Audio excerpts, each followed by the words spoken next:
Hi,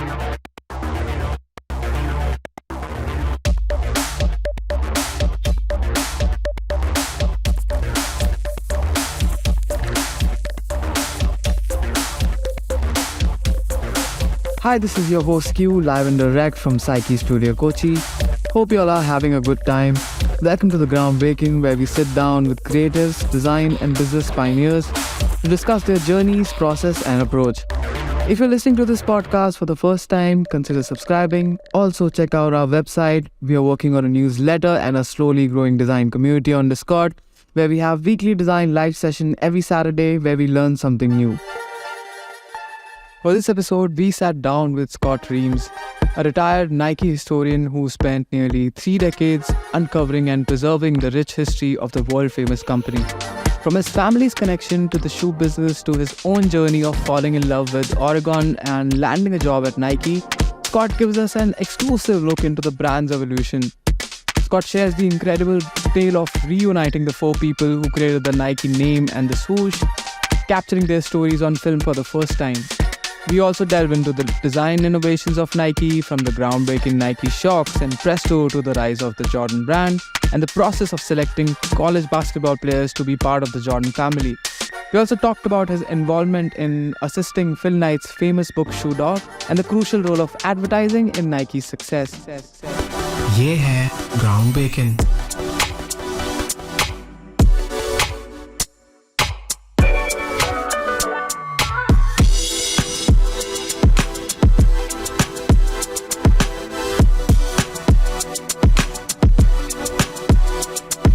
Hi Scott, how's it going with you? It's fine. How are you today? Yeah, doing great. First of all, it's an honor to have you on the podcast. What part of the world you're in? I am in a little suburb just outside of Portland, Oregon. All right, how's it going with you? What's happening? Well, I've been retired for 1.5 years now, and I'm kind of getting good at it. So I'm, I've got a busy day today of planting a couple plants, walking the dog, might go to the grocery store. Just all the rough and tumble stuff that the retired people have to do. Okay, this is how your usual day looks like? Oh, they kind of differ. Sometimes I get up, if it's nice, I play golf. Sometimes I've got a list of things my wife wants me to do. She still works at Nike, so she gives me a few honeydews, as we call them, just get out. Honey, do this. Honey, do that. Oh wow! I mean, so what kind of job she has at Nike? She's a senior executive assistant, so she helps. She basically is the assistant to one of the senior leaders of the company. So is it? I mean, your association with Nike has something to do with her being in Nike, or it's just? No. Well, indirectly. I mean, we didn't meet at Nike. I was there for almost 30 years, and she's been there for close to 10. It was just one of those things where she had somebody, a mutual person we knew, was looking to bring an event person in. My wife has an event background, and so she hired her to do the events, and then she did that for a few years and decided to move into more of an administrative role. Wow. So I mean, let's talk about your profession, Scott. I mean, Nike historian. What is it, and how many Nike historians are there? I'm just curious about the whole this game. I never knew that such people exist out there. So very excited what we want to talk about. Well, it was definitely under the radar because the archives, Nike's archive department, or DNA as we call it, Department of Nike Archives, it only focuses inward. It's only for employees. We don't really. I guess I should stop saying we. They don't communicate directly to the outside world very often. That seems to be changing a little bit recently, but for the most part, our clientele was always employees, and only rarely did we ever work with media or externally, and that was only with the approval and the guidance of Nike Communications, et cetera. So there were a lot of people when I first started posting on LinkedIn who had that same reaction, like, I had no idea Nike had an historian. I had no idea Nike had an archive.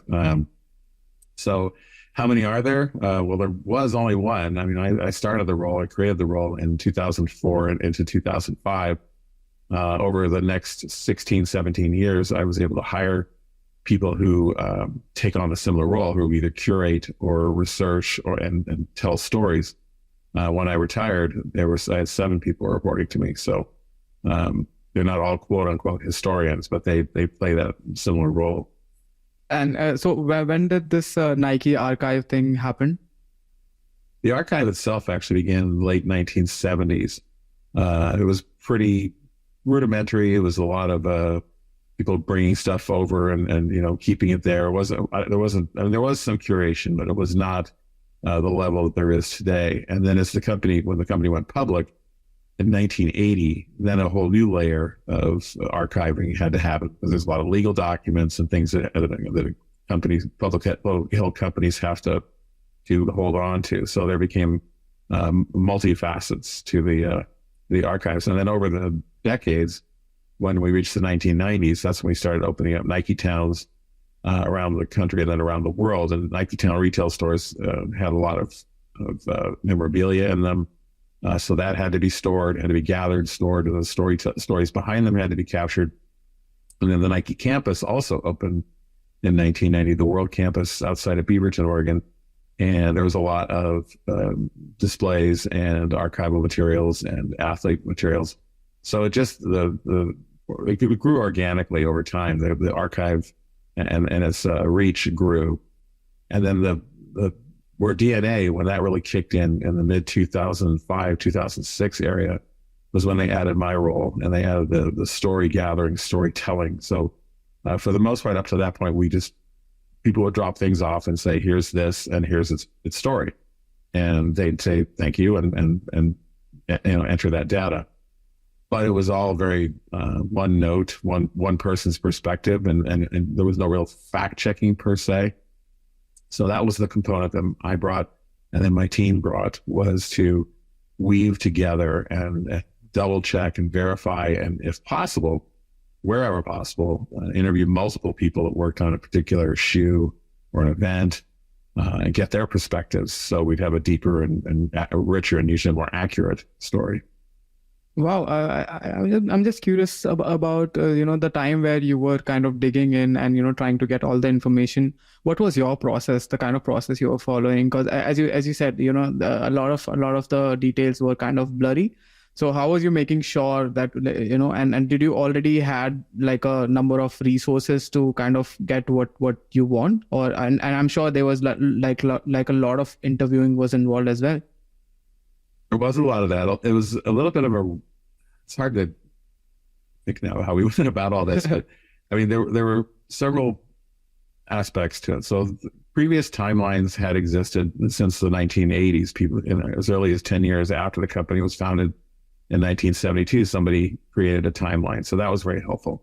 Until, as I dug more into it, I found out that several of the entries on the timeline were wrong, either a little bit wrong or actually really wrong. So that worried me. And then there was also just the time factor, right? People have expiration dates, so there was a tendency to want to go back to the earliest days of the companies first, chronologically, just capture the company history, because some of the folks who were instrumental in starting the company were reaching their 60s, 70s, 80s, and even folks like Bill Bowerman, our co-founder, had passed away in 1989. So there was a sense of urgency there to reach out to many of these early voices and make sure we had them. So it was a little bit of art, a little bit of science. I didn't have an agenda in terms of, I wasn't working for design. I wasn't working for marketing. I was actually working for a group called Corporate Services. And that's somewhat of the name that they used to give to the folks that basically ran the Nike World Campus. So it's like the facilities people, the maintenance people, the sports centers, childcare, that kind of thing. So it was great because I wasn't being directed to go do the history of this, go do the history of that. So I had a lot more freedom to essentially lay out what I thought would be the best way to go.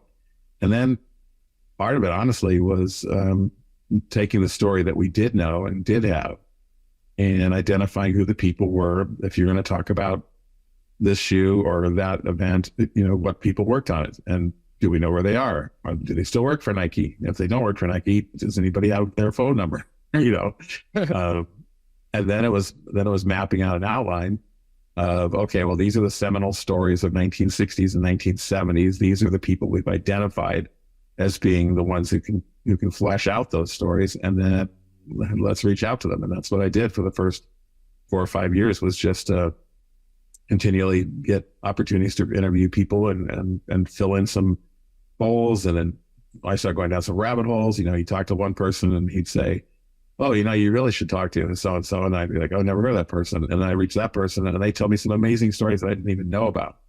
Right. So it was a little bit of discovery, a little bit of planning, but then being flexible enough to pivot if somebody comes up with something you're like, whoa, I didn't know you worked on that. Wow. And so how were you documenting it? I mean, were you like, you always had like a notebook around you, or I'm sure that as you mentioned that you had a team, to do that. So, and how much we can access it, or was it what was the agenda, moving forward when you left Nike?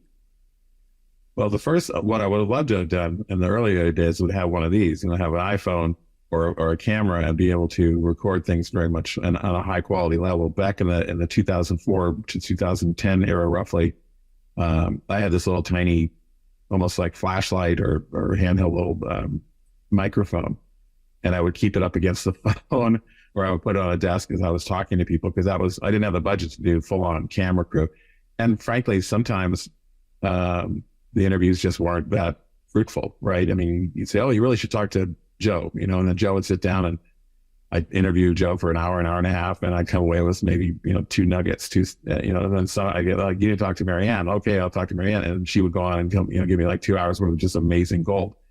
So a lot of times I didn't know who I was even talking to, just generally I knew. And so I, at the very least, recorded the audio.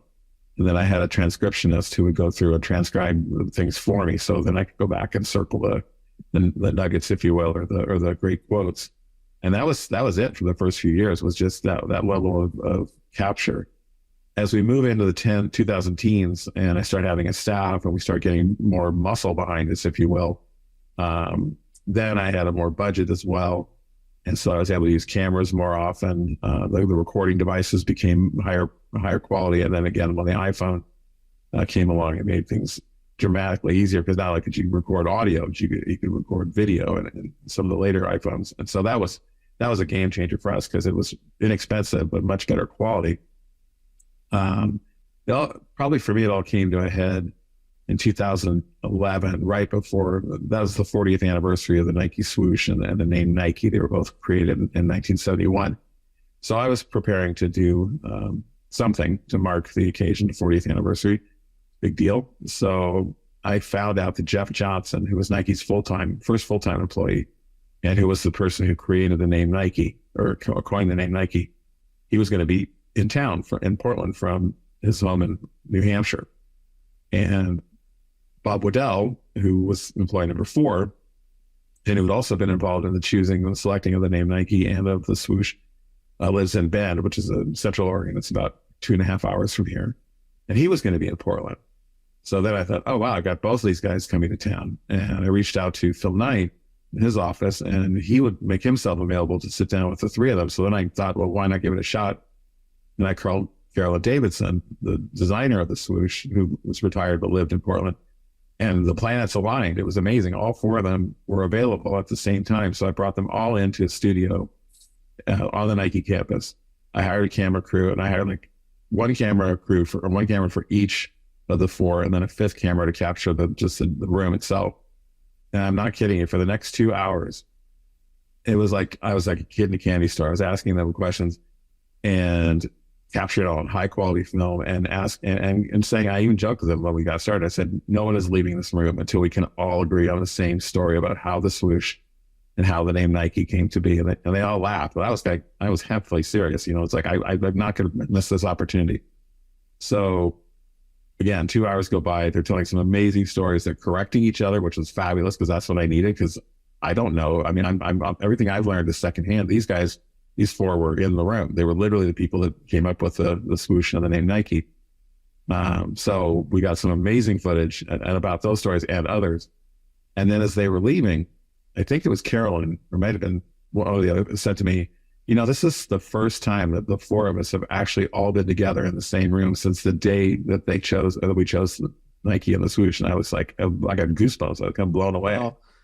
So that day, the reason I'm bringing that all up, that day really to me crystallized and became like that was like Nike, or the DNA's coming out, if you will, because that was such a powerful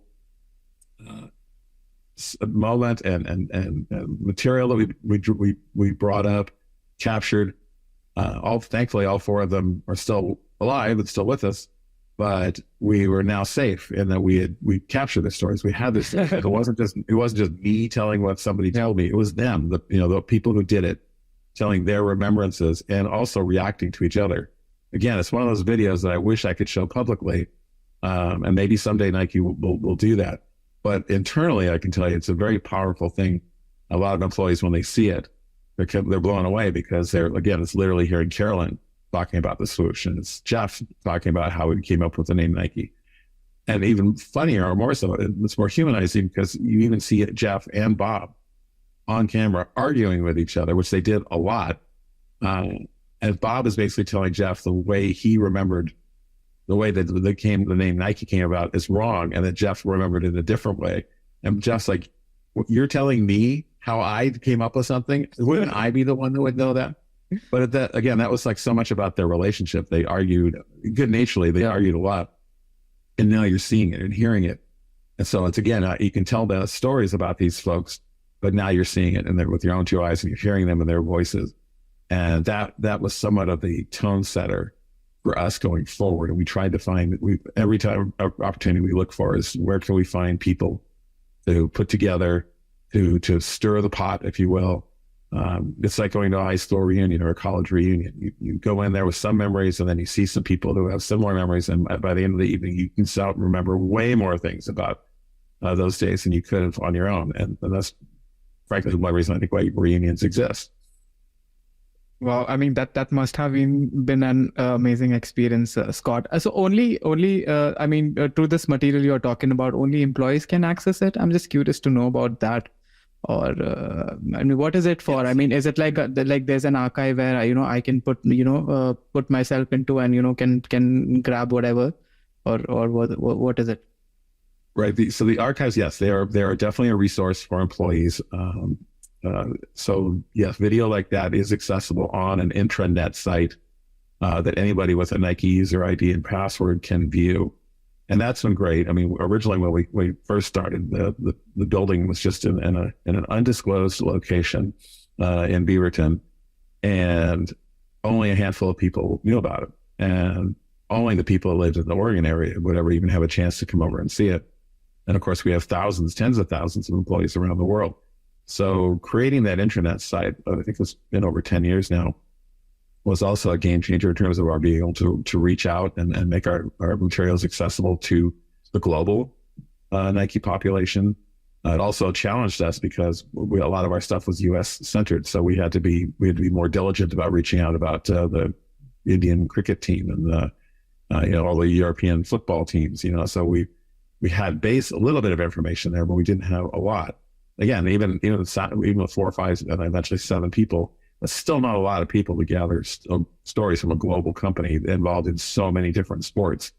But we just did our best to expand as we could. We knew World Cup was going to come up every 4 years. We knew obviously the Olympics as well. So some sports, some storytelling elevated, and we knew we had to be at the top of our game. Definitely Olympics is for sure probably the pinnacle, because it's multi-sport, right? I mean, football, FIFA World Cup is important, but it's just football, right? So you don't have to worry about trying to get a hold of people involved in making products for all these other different sports. So when the Olympics roll around every 4 years, that's when DNA really put the pedal to the metal and had to come up with a lot of and news stories. Again, they want to hear what happened in 76 and 80 and 84, but they also want to know what was the outcome of Rio, what did we learn from London, et cetera. And so we wanted to be fresh, right? We didn't want to just have the same old, like wheeling out the same stuff from 30 years ago, 28 years ago.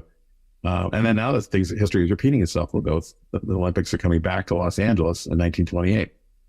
Nike's Olympic experience in 1984 in Los Angeles was game changing for the company. So there's going to be a great amount of interest and what did Nike do in LA in '84? And I'm hoping, or at least I was hoping, and I'm still hoping that is infused in some way into whatever Nike does in Los Angeles in 2028. That would be an amazing continuum to find ways to make what happened before relevant today. Yeah, for sure. I think you talked about Nike as associating with the Indian cricket. I think they have been the longest good sponsor for Indian cricket team. Absolutely love their kits. So let's talk about you, Scott. I've learned that you belong to the third generation shoe salesman, if I'm not getting that wrong. Not sale. Well, we're third generation. It's kind of a term internal called shoe dog. That's why Phil chose that term for his book. Yeah. So my grandfather, my mother's father, owned a shoe store in East St. Louis in the 1930s, and I think early 1940s, and then sold that and moved into Brown Shoe Company, which is also based in St. Louis. That's Buster Brown shoes. They're still around, but they don't really have the heyday that they did back then. And then my father ended up getting a job also at Brown Shoe Company. So my grandfather was in imports and exports, the exports business. And my father was a salesman. We traveled all over. We were living in St. Louis and Rochester, New York, and then Richmond, Virginia. And my dad would have those territories to sell shoes.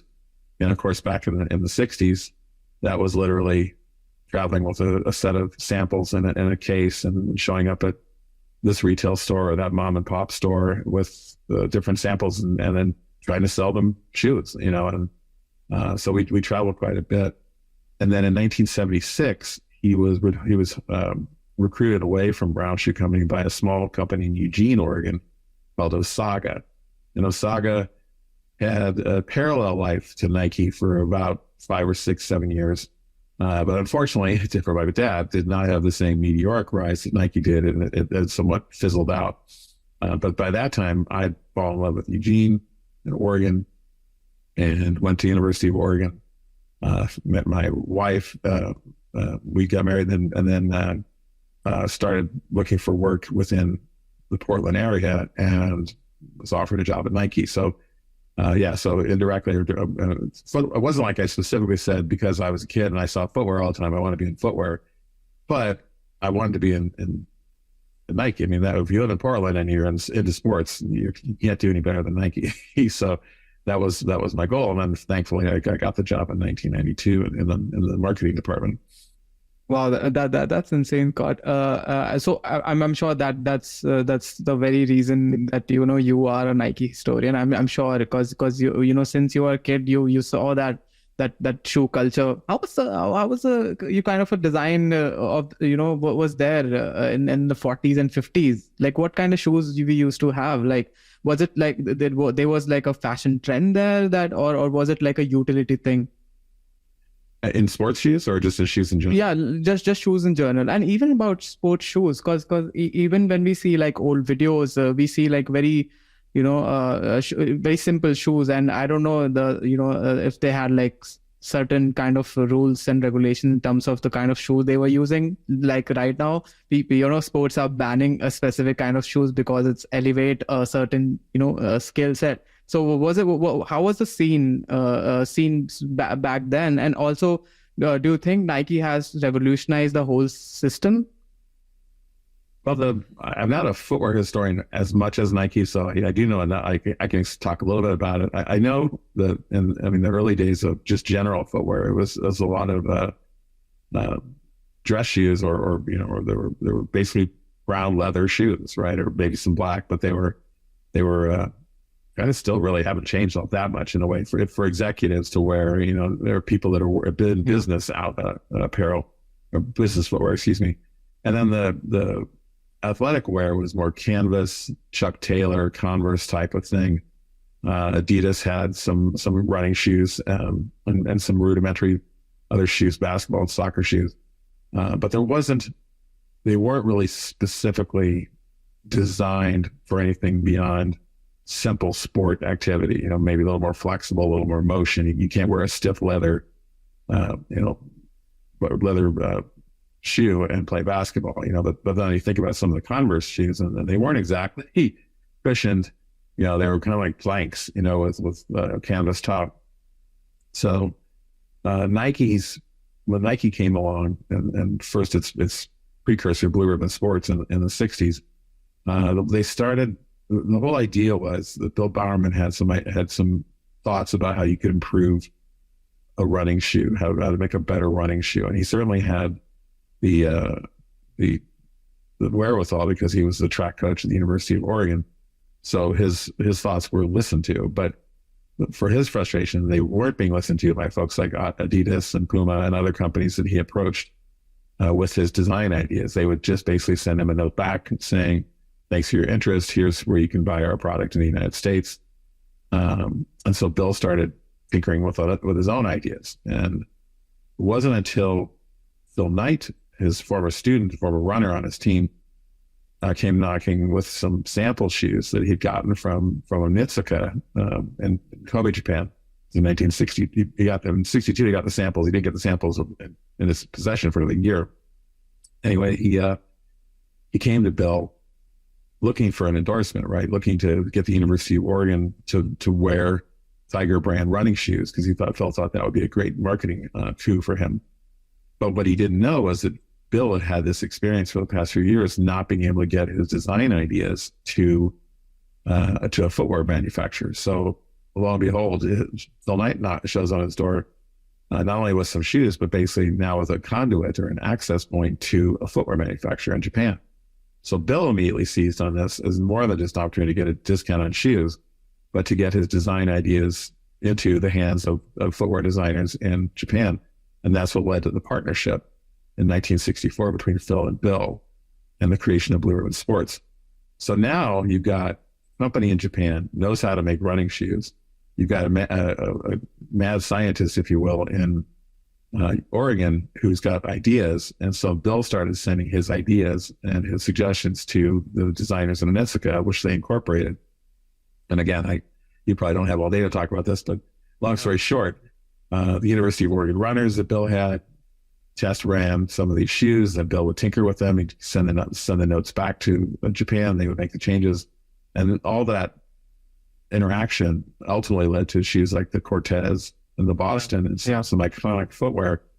And that was when so that was like the epiphany that there was an ability to build shoes that were specific for running, which then farmed out into basketball, and as Nike grew into other sports, and they took that same mindset and developed shoes for different sports. Yeah. I think there were also some conflicts between Onitsuka and Nike, I think, after a certain point of time. So from the book, I couldn't really understand who was the main culprit with that conflict. I mean, in the end, Nike won the case, if I'm not wrong. But if we had won the case, I wouldn't be here today. At least I'd be here, but not talking to you. So they had 3-year contracts that Onitsuka and Blue Ribbon Sports signed. And for a while, the business was growing. Everything was good, was fine. Nike started off, Phil Knight originally negotiated the 13 Westerns in the United States when he did the first contract. And then when they renewed the contract, it was exclusive for the entire United States. And by the third contract, late 60s now, there was some unease, I think, on the Onitsuka part. And again, I'm only getting from the Nike perspective, so it could be a little bit skewed. But there was some ease that Blue Ribbon Sports was becoming a little too powerful, and they wanted to look for multiple distributors in the United States, so break up the monopoly, if you will. And of course, that would not benefit Blue Ribbon Sports in any way, shape, or form. So while Onitsuka apparently was planning to breach, or at least to be prepared to change the contract when it expired, Phil Knight got wind of that. That's all laid out in Shoe Dog. He learned that they were planning to do this, so he realized that if Blue Ribbon Sports was going to be successful in the long term, it really needed to stop becoming a distributor for another brand, and to instead own and distribute a brand that it created. And that's what led to the 1971 creation of what's now known as the swoosh, the purchasing of some soccer or football shoes from a Mexican manufacturing company. And then that first shoe was called the Nike. So that's where Nike and the swoosh came in June of 1971. And that was still while the contract was in place. Technically, Blue Ribbon Sports wasn't breaking the contract yet, because the contract said that Blue Ribbon Sports could not create its own running shoe. So that's why it's a soccer shoe. That's why you win a lot of money making bets that the first Nike shoe is not a running shoe. It always surprises people when they find out it was a soccer cleat. But by this time, then the brand is starting, Blue Ribbon Sports is starting to think that the Nike brand might have some opportunity, some legs, if you will. And so both sides essentially are starting to chip away at, if not broach the contract. And then ultimately in 72, Onitsuka sent a letter on May 1st to Phil Knight saying that they were discontinuing all product, that there would be no more product shipped to them, and they wanted all the money that was owed to them. So essentially that ended the relationship. That's why Nike celebrates May 1st, 1972 as its birth, if you will. Well, I didn't know about that. Yes. Yeah, I had to work quite a bit with Phil on it while we were working on Shoe Dog to get a specific date, because they always kept referring to Nike in 1972 as the start of Nike. And I said, but Blue Ribbon Sports started in 1964, and he didn't incorporate as Nike Inc. until 1978. So why is 1972? And sometimes Phil would say, oh, it was because of the Olympic trials that year. And other times they'd say, well, it was at the NSGA trade show in February of 72. Like, well, you can't have like several birthdays, right? Or you can't have a birthday the last 10 days like the trials. What is the day? When do you celebrate? When do we turn 50? You know? Yeah. So while he was working on Shoe Dog and I was helping him, I found that letter. When I mentioned that letter to him about when Onitsuka cut them off, and he looked pensive for a moment. He goes, that actually was what I would consider our Independence Day, because from that day forward, the Nike brand of the swoosh had to be successful on its own. We couldn't rely on Tiger anymore. And I said, so you're saying that's our Independence Day? That sounds like the day we were founded. He goes, yeah, it makes sense. It makes sense to me. And so I said, please put that in your book. And thankfully he did. So then I finally had people, I basically said, well, it's May 1st. Well, that's not what I heard. I'm like, well, it's in Shoe Dog. So I was like, I got you there. But anyways, as you pointed out, yes. So after that, the two sides filed suit against each other. It took 2 years for it to be resolved in July of 1974. And thankfully for us, the judge, it was sort of a mixed ruling. The judge said it was impossible to identify which company owned the designs because it had been so symbiotic, so integrated. But the judge clearly ruled that Nike, I guess I can call it Nike by now, people are starting to refer to it as Nike, had done the marketing and owned the rights to the names. So it could become the Nike Cortez, the Nike Boston, and then Onitsuka had to change the names of their models too. But their models were exactly the same, but they couldn't advertise them as the Tiger Cortez anymore. And I think we won in terms of they had to pay the legal fees, which, that's not insubstantial back then. So yeah, by 1974, with that behind everybody, then the Oregon waffle comes out, the waffle trainer, so then there's like a whole new influx of design coming out from Bill Bowerman, and that was when we really started getting our stride. Yeah, let's just talk about a little about the book, Scott. Like, whose idea was it, and how much you were involved in the whole book? Because again, this book has made an immaculate impression out there, and all the designers, people who in innovation are reading this book, even a lot of business people. So I mean, tell us your involvement in the book. Well, before I was the historian, and this is one reason how I got into the historian role. Before I was historian, I was the senior spokesperson for the company and worked in a company or a group called Global Brand Communicate. I can't remember. We change titles all the time. Anyway, basically, we were responsible for doing the communications for senior level executives, the business communications, shareholder meetings, things like that. And I had Phil Knight in terms of one of the executives that I was supporting. So I would arrange his interviews. I would oversee the communications, and I just got to know him. And over time, I did some of his personal PR whenever he would need that as well. And we would talk occasionally, and I'd say, can you think about writing a book? And he'd laugh and he goes, oh, why would I want to do that? So it was like this running joke. And then in late 2009 or 10 or somewhere, he called me and he asked me to come over, and he said, if I were going to write a book, who do you think I should work with? And at that time, I think Tuesdays with Morrie by Mitch Albom had come out, and there was some David Halberstam. There were a number of different writers. And, so we kicked around a bunch of different names, everybody from comedic writers like a Rick Riley, to more serious memoirists. And he said, well, what do you think about these? And I said, well, any of them they'd certainly provide an interesting mix, but most of the people you're talking about are established authors of their own, and they're not going to essentially just take dictation, right? They're going to, it's going to have to be some of them and their special sauce, if you will, mixed in with you. Otherwise, they're just going to not record what you say and rewrite it. So he thought, let me think about it. And then I didn't hear anything about it for a while. So I was like, well, shoot. So then I'm at my desk 2 years later, it's in, I think, November of 2012, and the phone rings, and it's Phil, which is a little unusual. Usually his assistant calls me first, said, Phil's going to get a hold of you. And so I was like, said, hi, Phil, what can I do for you? He says, I'm coming right over. Click. And I thought, okay, well, that's unusual. Again, he used to come to the archives, probably still does a lot, but not in this way. So it's about a 5-minute drive, right? So I'm sitting there, I'm like, what's going on here? What is going on? And I had no idea. So he taps on the door, because even he can't get into the archives building. There's a little thing for you. That's how top secret it is now, how secure it is. Even his badge won't get in there. So I meet him. We go into, he says, can we find some place to talk? So my staff is staring at me like, what's going on there? So we find a small conference room and we sit down. And that's when he tells me that he's decided it's time he's going to write his I think he called his autobiography at that time. He later decided on a memoir. And there's subtle differences, but it's roughly the same thing. And he said, I said, this is fantastic. I'm like, whoa, what do you want to, what do you need from me? And he said, you had mentioned one time that you got a bunch of early Nike letters or letters from Jeff Johnson to me and vice versa. And I said, oh yeah. And he said, what else do we have?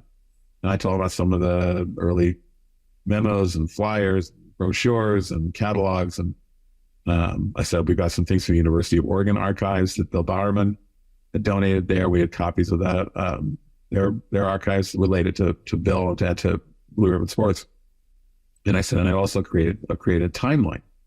And I explained to him my initial frustrations with the early Nike timelines. And I said, I started with a new timeline from scratch.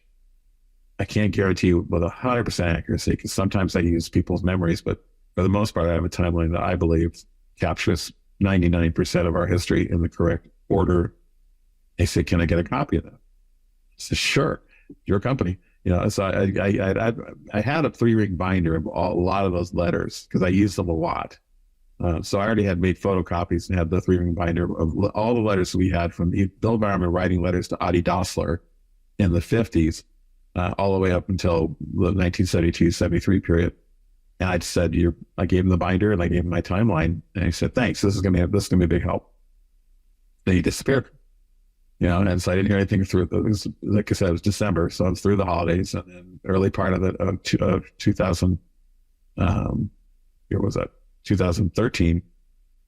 He calls me and he says that he's been working with a man named J.R. Moehringer, who was the memoirist that helped Andre Agassi write his book Open, and Andre had recommended J.R. to Phil. And so Phil had hired JR, and I never was involved with them directly in terms of, I don't know how much writing. I know Phil wrote a lot of the book. I don't know what JR's contribution was, because people have asked me that. Well, didn't he ghostwrite it? And I don't know. I just don't know. But JR and I started working together a bit because JR had a lot of questions. And then over the following year or so, the first draft of the book came out, and Phil asked me to be one of the editors on it. So I edited. We did end up doing that 3 times. I was involved in it. I think there were multiple edits, but I was involved in 3 different edits. And then ultimately, there was the final edit, the 7th edit, I think it was, came out, and that was the book in 2016. So along the way, I would help Phil would get a snag. He'd be talking about, well, I want to talk about this, but I don't have a lot of information. Can you find out more for me? So I would go delve into our records and I'd pull out what I could, or I'd say, who might know that would be so-and-so. So I'd hook them up, or same with JR. That was my role for the most of the book, was to get the initial kernel of information that they could build on, and then look for whatever they had the weak spots, or just they needed some grout, if you will. And I would go then and try to search that and provide it. Yeah, sounds amazing, because this is definitely one of my favorite books. All right, Scott. So, see, Nike's is known for its groundbreaking innovations. In your research and exploration of the Nike archives, which era, according to you, stands out as the most interesting in terms of design innovation, for example? Or are there any lesser known or unconventional design concepts or design innovation phase that fascinated you? Well, there were a lot of things that took forever to come to fruition. Nike Shocks, the spring shoe, that was an interesting one, because the idea for it was created, or it was literally, I think, 15 or 16 years before it came out. But the technology to create a very light and yet very flexible cushioning system didn't exist in the 80s and even well into the 90s. And I like that story just because of the perseverance of the designers. They were like, they knew it's a good idea, but they couldn't come up with something that wasn't this like gigantic metal contraption, or was way too much, or wasn't stable enough. So that they finally worked all those things out and brought that shoe out in 2000.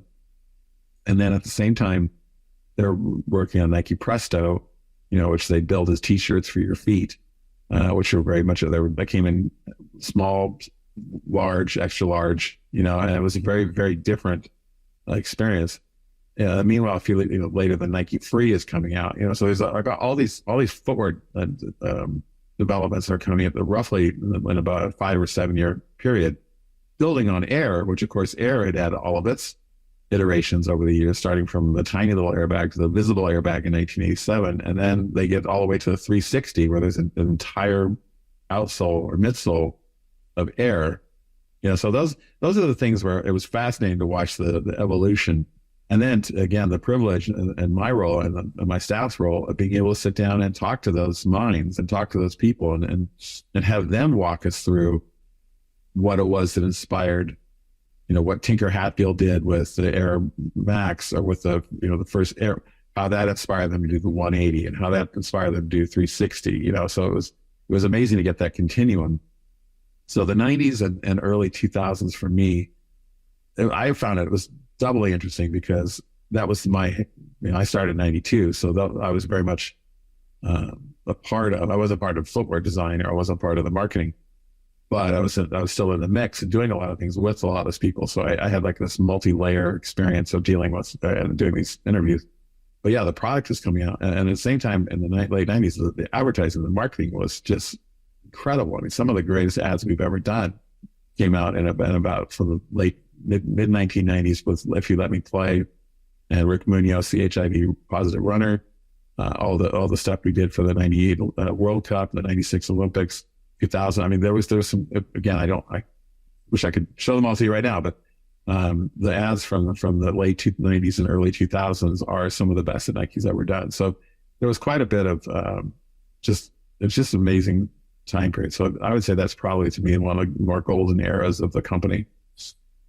Yeah, and have you ever looked for the designers?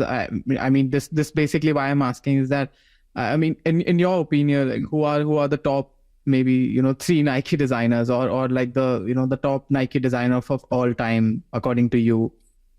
Oh boy, yeah, I get those subjective questions a lot, and I always get nervous because I'm sure I'd be like, I could list somebody and they go, how would you not mention so and so? So. You got to give Bill Bowerman. He was the headwaters of everything. So you got to put him at least on the Mount Rushmore, if you will, of I don't know if that metaphor plays overseas or not, but Mount Rushmore in the United States is like the 4 presidents of the hill. Anyway, so we use that term a lot, and so he would be on there. But Tinker Hatfield certainly in the 80s, 90s and beyond, because he was involved with the Jordans and so many shoes. But it's hard because there's a guy named Bruce Kilgore who came up with Air Force One, a lot of the product in the 80s. There's apparel designers like Burt Devon. Again, now I'm starting to think God, I'm leaving people out. I guess the good thing for Nike is that there's always been someone or some people who have that connection, have that ideation, whether they build on previous people or they just come with their own fresh perspective. But in terms of saying these are the 4 or these are the 5 godfathers, godmothers of design, I guess it's good that I can't really say that these are the 4 or 5, because there have been so many, and then they're so generous with their thoughts. They literally built the Ham building in 1999 on the Nike campus and placed design in there, and they created a building in like an atrium type of format because they wanted the free flow of design ideas. They wanted people that are working on a tennis shoe to be nearby people working on basketball shoes and soccer shoes. They wanted that potential for combustibility, for ideas to be shared and not have it be siloed, or not have design teams down there and tennis is over there, for that reason, because you might be working on something for weeks that you think is going to be great in a tennis shoe, and ultimately you decide it's not, but you might go, but this might actually work out pretty well in a basketball shoe. And then you say, hey, Fred, and then you start talking about it. So that type of collaboration is very common at the company. And I think that's one reason why there are so many good designers, is because you're not just, you're by yourself, you're building with others, and you get better ideas that way. Yeah. That sounds right. I mean, all the people you've mentioned are, have done amazing work. I still have to look up with a couple of them because, I don't know much about them. So Nike has always been growing like crazy, at link to the time I remember, even mentioned the book. They've constantly been, growing and, massively than ever. And on the way, a lot of designers and innovators also had to keep up with the growth, right? Because this is when you are a part of a design team, it has to go in a certain pace. What do you think? So how did designers and innovators, keep up with companies' pace of growth? For example, I know Mick Steve, he's done some statement design and innovation, but was frustrated with Nike company ethos and left. What's your take about that? Well, designers, I'm not wired like a designer. I'm a writer, so I sometimes when we bring them into the DNA the offices or the building, they walk out with inspiration that I'm like, wow, I didn't see that coming. So designers that I've worked with, I think the successful ones, the ones that have lasted there a long time, like the Wilson Smiths and Eric Avars, the people who have been there for a very long time, they adapt. They learn, they listen, they don't get set in their ways. That's probably death for a designer, is to this is the way we've always done it type of thing. And unfortunately, I don't think that's true in a lot of design. I think most designers want the fresh, they want the new. But you have to stay tethered. And they say this internally at Nike all the time, because it's a Phil Knight quote about listening to the voice of the athlete, right? So whatever you want to design can look fantastic, but if it doesn't perform, if it doesn't deliver for a high level or any level athlete, then it's not a success, at least not in Nike's eyes. So I think that grounds a lot of designers. They can have some freedom to do something creative, but at the end of the day, that shoe has got to perform, right? It's got to be a great basketball shoe. It's got to help you run better. And that it's limiting in a way, in a good way, and that it keeps you, again, grounded. You have to focus on the what matters to make the performance product. But I think the designers that are successful are the ones that understand that. And I don't think a Bruce Kilgore shoe, I don't think he would design a shoe any way, shape, or form close today if he hadn't retired than he did the Air Force One. But the Air Force One was groundbreaking in its day, right? Yeah. So I mean, you definitely have to get like Wilson or Eric or somebody who's been in design for the company for 1,000 years and they could probably answer that question better than I can. I'm sort of giving you a secondhand what I glean from them, what I talk to them, because there have been some designers that have had amazing careers, but then yes, they left creative differences. They wanted to do something that was maybe just something outside of what we would consider within our bounds. But there are other designers that have adapted. Like I said, Wilson, I think he's getting close to his 40th anniversary with Nike, and he did the up tempo and his Jordans. He's been designing shoes for 4 decades. Yeah, definitely. So in the movie Air, it has shown that like this collaboration with Jordan has took Nike to a much bigger level. They've made like huge profits, and how people were more attracted to this brand. Do you think that makes sense where Nike is today is because of that collaboration? And adding one more question to this, lately in recent times, Jordan brand, to be specific, has overshadowed Nike due to various reasons, streetwear, this hype culture, and some true enthusiasts noticed this, and even recently CEO also acknowledged the same. So what do you think about that? Well, the first question. So about Jordan and the onset of the Jordan, first Air Jordan, and then of course the apparel, and then the brand, and the marketing, and CEO Jordan. So absolutely, I mean, you can't bring over $100 million into a company in the span of less than a year and not say that wasn't instrumental in the company's success, especially at a time in 1984 and 85 when the company was struggling after so badly misjudging the aerobics boom and just completely dismissing it and essentially giving Reebok, here's make a ton of money. We will just sit back and scratch our heads. So the Jordan brand, or the Jordan Air Jordan, was definitely a pivotal moment. And then yes, as it grew and as we refined the idea, what does it mean for a person to become a brand, right? I mean, what does that embody? And then there's the challenge of, well, now Jordan's retiring. And for the third time, when he fully retired, the capital R. There were a lot of people who are like, well, it was a good run for Jordan, and now what's the next thing?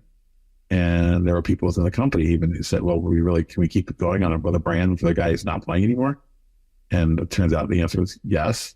So all this is uncharted, right? It wasn't like, well, let's do it. So yes, so the Jordan brand forever changed the direction of the company. And it also, there was the halo effect of what we did for the Jordan brand, you can do for later for Kobe and for LeBron, for athletes in other sports. Maybe certainly not to that level, because you can only sometimes capture lightning in a bottle once. But it certainly provided some blueprints on how to be successful with other athletes and other brands.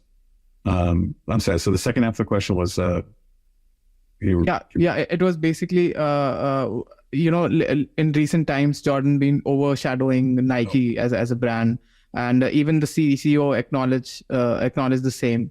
I mean, and it's not just because of the design; it's maybe the streetwear culture, the hype culture, which has been going around. So, what's your take on that moving forward as a brand? Moving forward, I have less knowledge of, just because I've been gone for almost 2 years and things changed so much. But yeah, in general, they've had the Nike basketball and even Converse, and then because Nike owns Converse, and Jordan have had a friendly but somewhat competitive rivalry. I don't know the inner workings of how, a college basketball player X ends up a Jordan athlete versus a Nike athlete. I don't know, and they're very close. I'm sure there are people who know this. They've never shared it with me. And there's got to be some understanding. People within the company know these two brands, and again, Converse to a lesser extent. So there have to be conversations. I can't imagine. Certainly, Nike's not bidding against Jordan for this new athlete, right? That would be foolish. So there must be something that they are discussing internally about why this college player is a Jordan athlete versus a Nike basketball athlete. But I wish, even if I knew, I probably shouldn't tell you, because that's kind of the sauce. But it's helpful to be competitive, I think. And Jordan, the brand, has become, for a while, it was its own sub brand, and now it's part of the Nike brand again. It was a sub. I mean, it's kind of bounced around. They're really kind of like they did with Tiger Woods when he was in his heyday with his brand. Is it a subsidiary of Nike? Is it its own brand? You know, is it just a department within Nike? So things change. It's a very fluid company and a fluid business. But I think for right now, having Jordan essentially represent the pinnacle, it seems like they're very thoughtful about what athlete becomes part of the Jordan family. Whether you want to call it elevated, I'm sure my friends at Nike Basketball would be not happy to have me referring to that as elevating to another level. But I think that's the feeling. As you're a Jordan athlete, you're special plus one, type of thing. I don't know if I answered your question, but yeah, that's fine. That's fine, Scott. And do you think was it Phil all the way that he was doing right thing at the right time, and he was taking, or maybe it was like the core of the brand he was building, that it was kind of comparatively easy to scale. And according to you, who actually took Nike to where it is from a CEO perspective? Was it Phil, or do you think like it was someone else less known? It was Phil. I mean, Phil was the CEO from from the inception. I mean, even when Bill and Phil were creating their partnership in the '60s, there were two men, but it was 51% Phil, 49% Bill. And that was at Bill Bowerman's insistence, because the original discussion was they'd be 50-50. And Bill just said, that just means every time we disagree, we'll be at loggerheads. So there'll be nobody making a decision. So he was comfortable at letting Phil have that extra percentage and essentially breaking the ties. And, there's a lot of reasons for that. Bill was essentially a track and field coach, right? He didn't want to be a business mogul. That was not his goal. And I think that enabled Phil then over the years to be the decision maker and to make the final call. And so, yeah, it was Phil's decision, again, with a great people. He was very adept at finding the right people, regardless of their backgrounds. I mean, Jeff Johnson was an art major, I believe. And I mean, a lot of the original Nike folks were lawyers and accountants, right? I mean, I don't think we even had a product designer, an actual trained product designer, until the early 80s. So Phil just had a knack for coming at product or challenges with a unique solution. And then again, he's very good at understanding potential in athletes. He's been the one that he was the one that told Nike Tennis they needed to sign Pete Sampras. They already said, we already have Agassi. He's like, yeah, but Pete Sampras is going to be something too. And then finally they realized he shouldn't be arguing with Phil. So they signed Pete Sampras. That worked out pretty well. So Phil has just this innate understanding of sports and competition and ethics, and accounting is certainly a benefit, because he also understands the patience and the building over time and investment, instead of chasing after the latest fad. It's never really been Nike's thing. That's been other brands to their detriment and to their success. But Nike's been more thoughtful, more considered, more planning for the future. That's very much the mind of an accountant.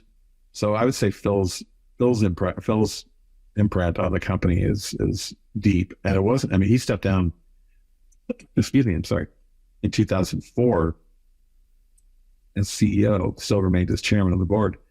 And, he'd already laid down pretty much the foundation for the company. It's certainly grown under Mark Parker and now under John Donahoe, but the foundation was already laid. So I think they're certainly dealing with newer issues in the 2020s and that were not really on the radar back then, but they're doing it with the fundamentals that Phil introduced.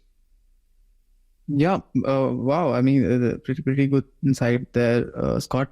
What do you think? I mean, see, everyone loves this brand. Everyone, like throughout these years, throughout the last number of decades, Nike has done everything right. I mean, when it comes to marketing, a lot of people are look forward to what they've done in terms of their spec ads, and then the advertisements they've made, from design to their their copywriting approach.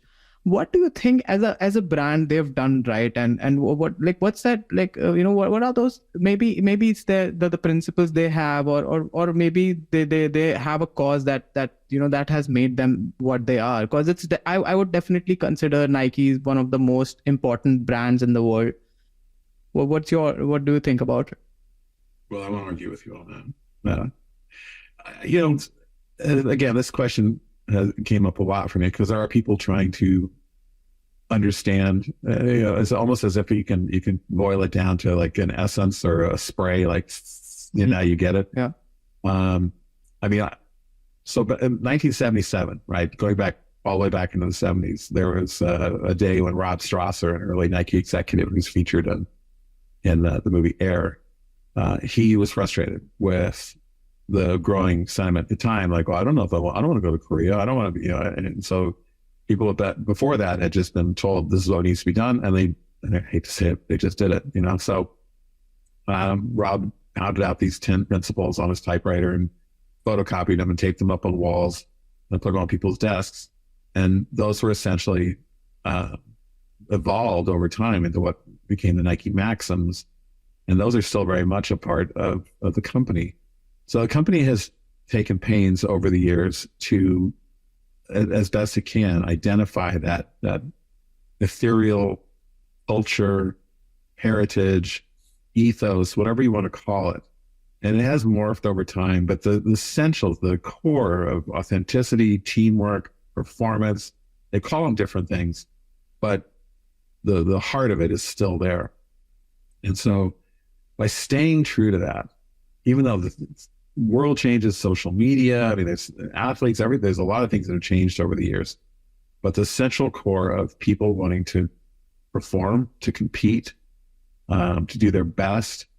Again, we've had ads for like, there was no finish line, also in 1977, which, the sentiment that you just did a great job, but again, the people are really competitive will look at that and not be like, well, I'm done. They'll be thinking to themselves, if I could just do this, I could break my PR in the 5,000, or I could raise my batting average or whatever. Just, you may be batting 347, but you could bat 350, right? And it's that whole, there is no finish line is very much a part of the Nike mentality over the years. Again, maybe articulated in different ways. So that more so again, over time, the 90s, it changes. 2001, the full 11 maxims are rolled out. The mission statement has changed. The mission statement forever was to be the world's leading sports and fitness company. Well, check, done. And what does that even mean, right? I mean, so it's like saying my goal is to be a 62-year-old white guy. Well, yay, I am. But what does that even mean? I've achieved my goal.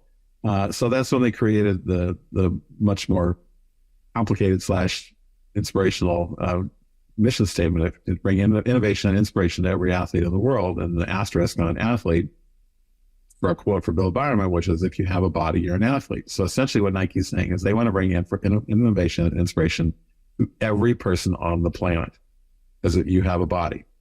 You may perform in different ways. Your body may have limitations, but you can still perform whatever that means to you, whatever that inspires you.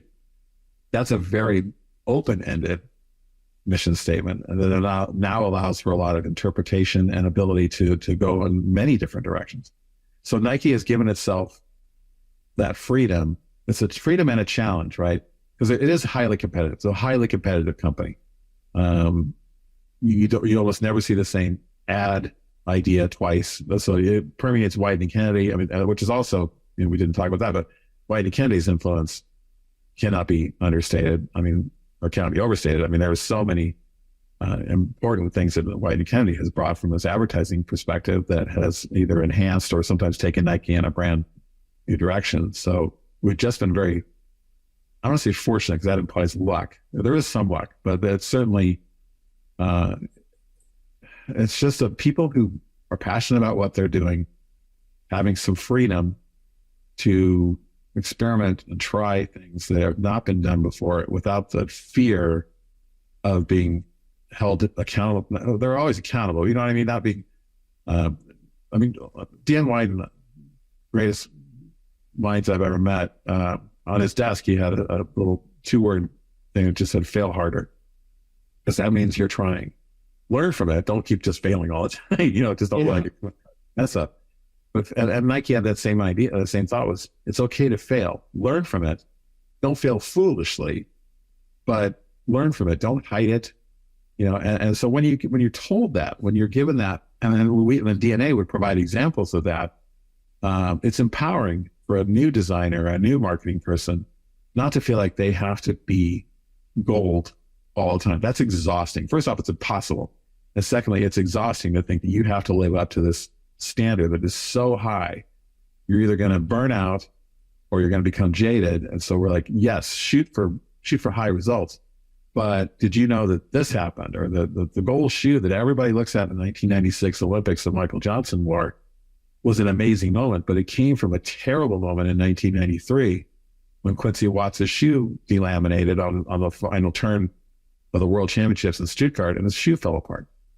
So, and Phil Knight called it one of the worst days at Nike history because we failed an athlete on the highest stage at a key moment, and that can't happen again. And so that then began a 3-year odyssey that led to the gold shoe being created in Atlanta in 1996.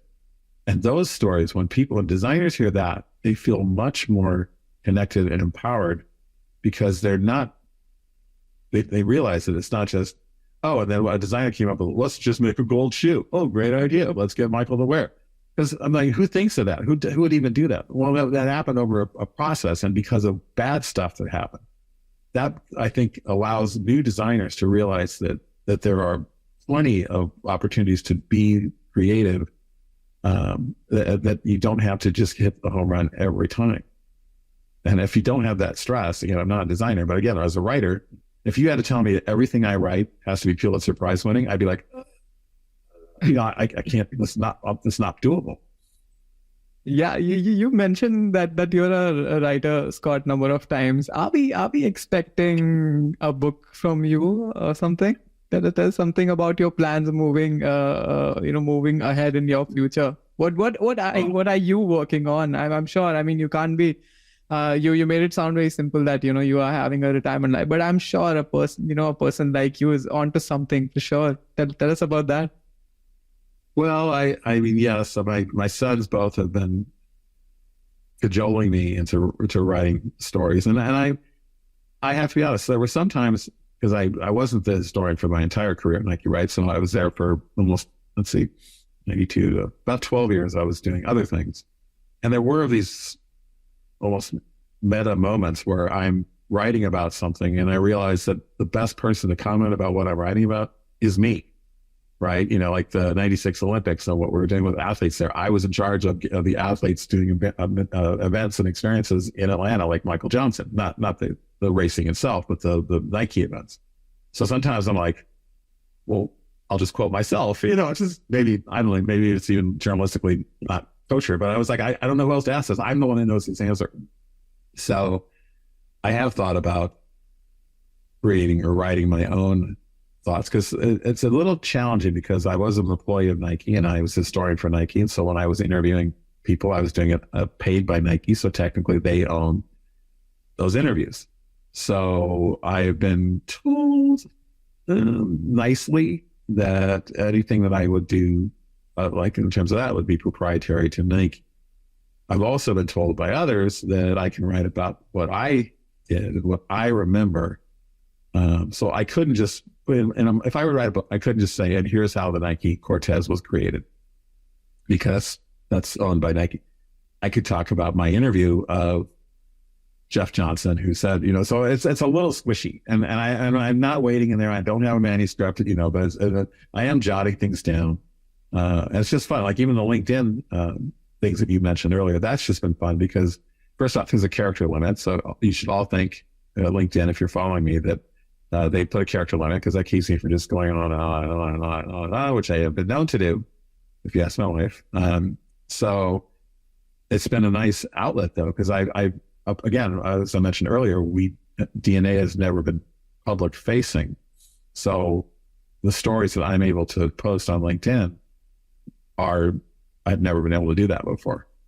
So, and then just the reaction I get proves to me, which I told my old staff, I said, people want this information. People are interested in this information. I've got the numbers to prove it.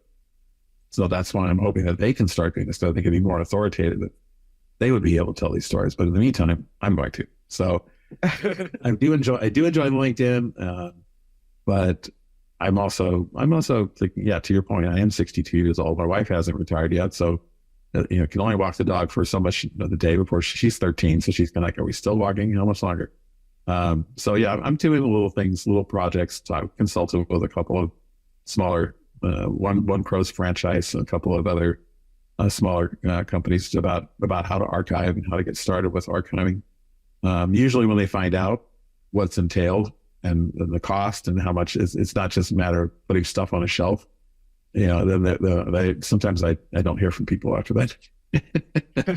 It's a big undertaking, especially for a larger company or a larger sports franchise, because you can't just, you have to curate, and that requires a lot of time. Yeah, that's right. More and more power to you, Scott. Though, I mean, I would, I think it can be an interesting idea. I think it has a lot of potential, looking at Nike from your perspective. And again, if I can play like a small part of it, I'd love to in your journey.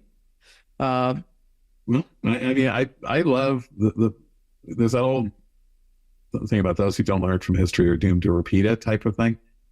But that's the negative side. Well, what I like to tell people is, especially for a company like Nike or other companies that have a distinct culture and have great stories to tell, either again externally to the people who like their product, or just because they want the people on whose shoulders you're now standing to understand how you got on those shoulders.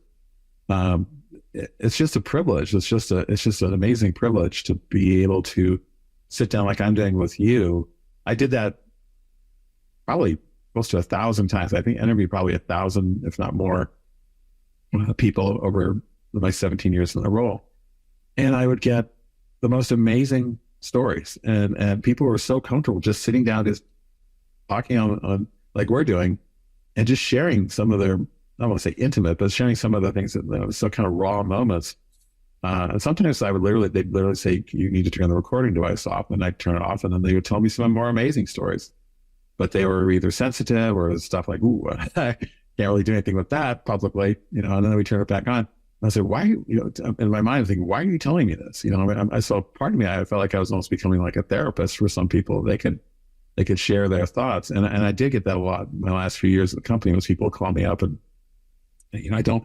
why does Nike do this? And I don't understand. And, we don't seem to have we talk about the culture, but in my department, we don't really do that. And so I'd have to just listen and say, well, you can't have a company in 2021, when I retired, with 75,000 employees in I don't know how many countries, just cannot have the same environment that I enjoyed in 1992 when there were 2,500 people on the Nike campus, or in 1973 when there were like 27 people, or whatever the number was.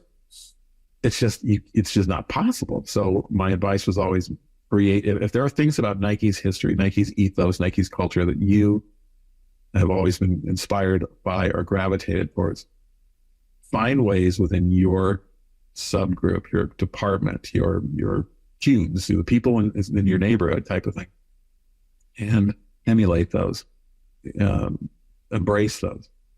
It may only go as far as your area and your one part of your building. Maybe it spreads a little bit further. Maybe there are other people doing the same thing in their other groups, and maybe they bleed into each other and blend into each other. That's the only way it's going to happen. John Donovan or Mark Parker or Phil Knight just can't stand up in front of a group and say, "Hey, everybody do this," or "Everybody live this way," or "Everybody talk this way." It's just not. That's never been the way it's worked. So I was always feeling like I was partly historian and part therapist. Well, very inspiring, Scott. I mean, again, I mean that takes us to the end of the podcast. I wish you all the best, and thanks again for an insightful and a very inspiring conversation. I hope to keep in touch. Well, you're more than welcome. I loved talking to you today. And again, we didn't really talk about air per se, but I would tell people, if you want to know the true, actual story about how like Michael Jordan signed with Nike, please get this book that Rob Strasser's widow, Julie Strasser, JB Strasser, wrote called Nike, the Unauthorized Biography. That by far, since I can't share what we captured in DNA, because we captured pretty much the same story. If you're curious, that is where you'll find out what actually happened, not the mostly fictional version that's in there.